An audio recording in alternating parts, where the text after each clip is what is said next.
This video is all about how I changed my identity and held myself to a higher standard and ultimately made more money in all different avenues of my life.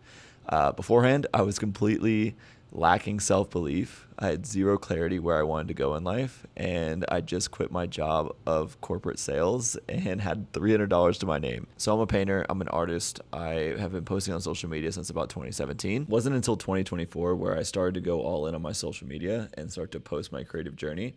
And what that did for me was start a self development journey that I didn't know was possible. Posting every single day held me accountable and started to build my confidence as an artist and a content creator. And as that went on, I started to build my website, build my print shop. I started to really embody the person that could actually learn the new skill and become a different identity.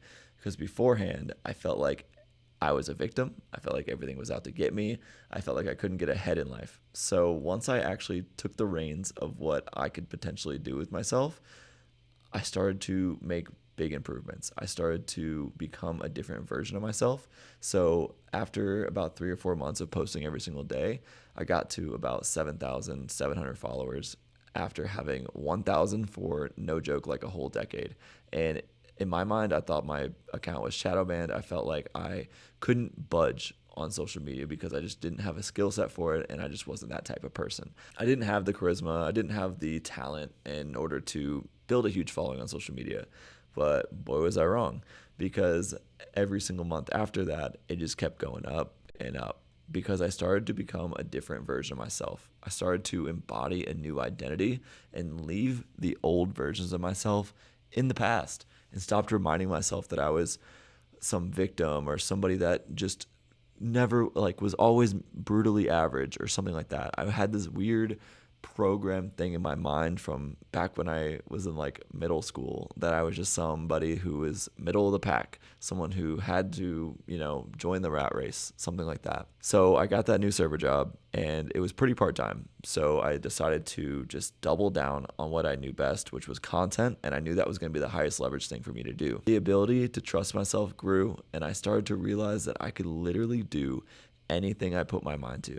Because if I could just override my subconscious mind telling me not to do something, I could get it done. And I noticed how low the bar really was. Once I realized how low the competition was and how many people actually quit every single day at social media, and that started to fuel me even more because I realized that if I just tried 2 or 3 times more than the average person, I could excel past every single person that was trying around me. So all I did was post every day, if not 2 or 3 times, and I started to build a following for it.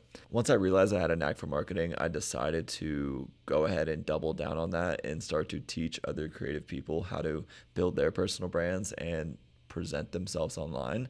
So that was another version of me going all in on something else that was completely out of my wheelhouse. I did never thought I was going to be a mentor or a coach of any kind, but that's what I'm trying to say.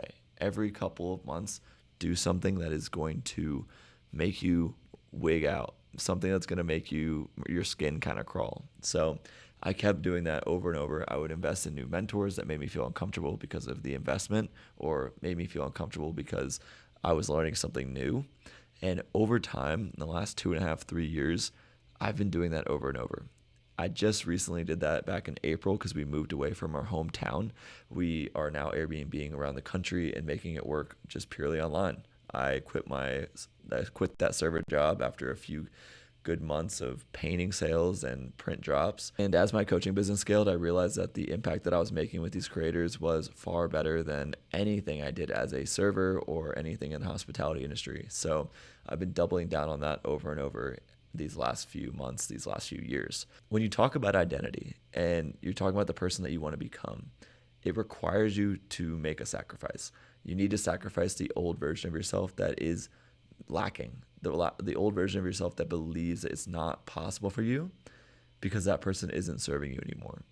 You needed them at one point, but there's a certain time and a certain place that you need to leave them in, and that was in the past. And as I come to grips with all these old versions of me dying off, the old versions of ourselves hold these shadows that are limiting, things that are holding fear, like the fear of being perceived or the fear of taking up space, the fear of your family and friends seeing you on camera, those type of things start to creep in from old past versions of ourselves. When we're able to let those things go and we're able to understand that the person that we are trying to become doesn't care about being perceived, the person that we're trying to become does not give a flying shit about the person that's viewing our video, you will start to become so much stronger and so much more resilient to the criticism and the hate that goes around and clutters your mind.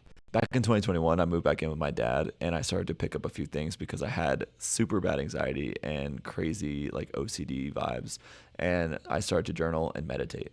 And those were things I just beforehand never really thought as something I should be doing. The meditation played a big role and started to calm my mind, but it's not something I always do. I pick it up every now and then, but it definitely shaped me into the person I am today. The journaling has been something that's been really consistent in my life, and it's something that I just do right when I wake up.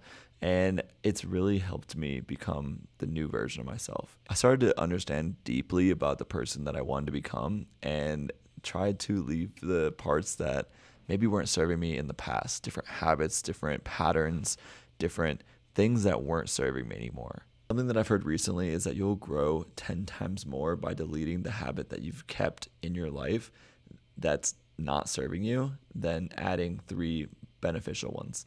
And that's something that I've been really considering recently and seeing what vices and what habits that I've kept with myself through these different changes. And I find it pretty interesting because every time I go through a period of time where I'm leveling up or I feel like things are about to change, I notice myself trying to add more things to my plate and add more regimens and trying to dial even deeper on certain things. But I think by simplifying my process and understanding just like 2 or 3 needle moving things that I need to get done per day, it's really added a ton of clarity to my life, and it gives you a lot more wins because if you're able to do 3 things per day rather than doing like 8 things, you are only doing those 8 things pretty half-assed.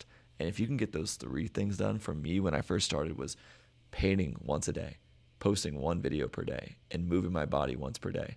And that's all it was. If I got that done per day, that was my floor. I felt really great. I felt like things were moving in the right direction, and they were. But if I'm over here saying, I need to go to the sauna today, I need to go for a run, I need to go to the gym, I need to journal, I need to make sure I'm like, I don't even know. All these different little things that you're going to add on to your day is only going to make you do them at half level, half capacity. And if you can just stick to 3 that you're going to do at a really high level and you're going to constantly be getting better at them, I think it means a lot more to simplify your day than it does to add more things to bog your mind down and to distract you. All of these little repetitions and all of these little things I've gone through in the last few years have added so much to my confidence to where I can embody a new identity. So I can be that person that does have 500,000 followers and makes a huge impact in this world. The person that can go on a podcast and really pour their heart out and not be embarrassed. The person that's able to meet up with new people and grow bigger social circles. All the different things that I was afraid to do in the past. And that's only some of the things that growing into a new identity can do for you. Obviously, the money is going to come. The success is going to come. As long as you're constantly auditing the little nuances in your life that are holding you back and eliminating them and simplifying your days, you will be able to compound as many of those days in a row, and you'll see a whole new version of yourself, which is insane.